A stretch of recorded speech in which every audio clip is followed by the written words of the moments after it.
어제장 이슈가 있었던 업종 살펴보는 기업 이슈 시간입니다. 어제 우리 시장은 사이드카와 서킷 브레이커가 발동될 정도로 역대 최대 하락폭을 기록했는데요. 방산주만 홀로 상승세를 기록했습니다. 이스라엘을 향한 이란의 보복이 임박한 것으로 관측되면서 중동 긴장이 고조되고 있기 때문이죠.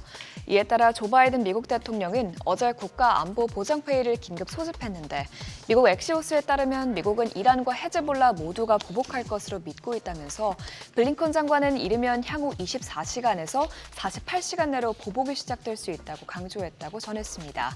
그만큼 이란 측은 이스라엘의 피습에 대해 타협의 여지가 없다는 입장을 내보이고 있고요. 이런 가운데 이스라엘도 이란의 보복 공격이 명확해지면 선제 공격을 하는 방안도 검토하고 있다고 합니다. 양측의 일촉즉발 상황이 지속되면서 방산주가 강세를 보였는데 휴니드가 18.97%, 스페코가 9.88% 올랐고요. 대성하이텍도 5.75% 상승으로 마감했습니다. 반면 방산주를 제외한 모든 업종들은 어제 큰 폭의 하락세를 기록했는데요. 밸류업 수혜주로 분류됐던 금융주도 일제히 약세를 보였습니다. 그동안 금융주는 연초 이후 주가가 37.5% 증가해 시장 상승폭 대비 큰 폭으로 올랐다는 점에서 대규모 차익 실현이 출회했다는 분석들이 나오고 있습니다. 국내외 사모펀드 운용사들도 잇따른 금융주 상승 랠리에 엑시트에 돌입하면서 금융제조 지분을 지속적으로 매각하고 있는 추세이기도 하죠. 또 이외에도 버크셔 해서웨이가 보유하고 있던 뱅크 오브 아메리카 지분을 약 38억 달러가량 처분한 것도 일부 금융주 투자 심리에 영향을 미쳤다는 평가도 나왔습니다. 버크셔 해서웨이는 2주 연속 뱅크 오브 아메리카의 지분을 줄이면서 시장의 경계감이 커지고 있는데요. 이에 따라 관련주들이 일제히 급락했습니다. JB금융지주가 4.73%, 기업은행이 5.7% 떨어졌고요. 신한지주와 DGB금융지주, 우리금융지주 모두 7%대의 낙폭을 기록했습니다. 현대차와 기아도 코로나 사태 이후 최대 낙폭을 보였습니다. 지난 7월 자동차 판매 실적이 부진한 것이 자동차주 주가에 하방 압력을 가했는데요.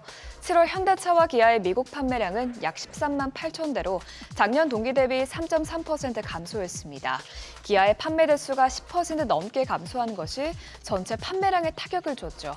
이에 대해서 다올투자증권은 현대차와 기아의 7월 판매 실적은 대체로 약보합세라면서 비수기 영향과 더불어 신차 수요 둔화 현상이 공존해 3분기 판매량 반등이 제한적일 수 있다라고 분석했습니다. 또 이와 더불어 기아를 비롯한 국내 완성차 업계의 임금 협상이 길어지고 있는 것도 주가에 악재로 작용하고 있습니다. 이번 주부터 다시 기아 노조는 사측과 교섭에 나설 예정인데 기아는 올해 단체 협상까지 갱신해야 하는 만큼 협상이 더 길어질 것이라는 전망이 나오고 있습니다. 어제장 마감 상황 보면 현대모비스가 6.21%, KG모빌리티가 7.86% 떨어졌고요. 현대차가 8.2%, 기아가 10.08%의 하락세를 기록했습니다. 어제 전체 업종 가운데 조선주의 낙폭이 가장 두드러졌습니다. 조선주는 경기와 직결돼 있기 때문에 경기 침체의 직격탄을 맞을 수 있다는 우려가 커졌을 뿐만 아니라 파업 리스크까지 더해지면서 낙폭을 키운 것으로 풀이됩니다. 현재 조선업계는 여름 휴가에 들어갔지만 휴가가 끝나면 본격적인 여름 투쟁이 시작될 것이라는 전망이 나오고 있습니다.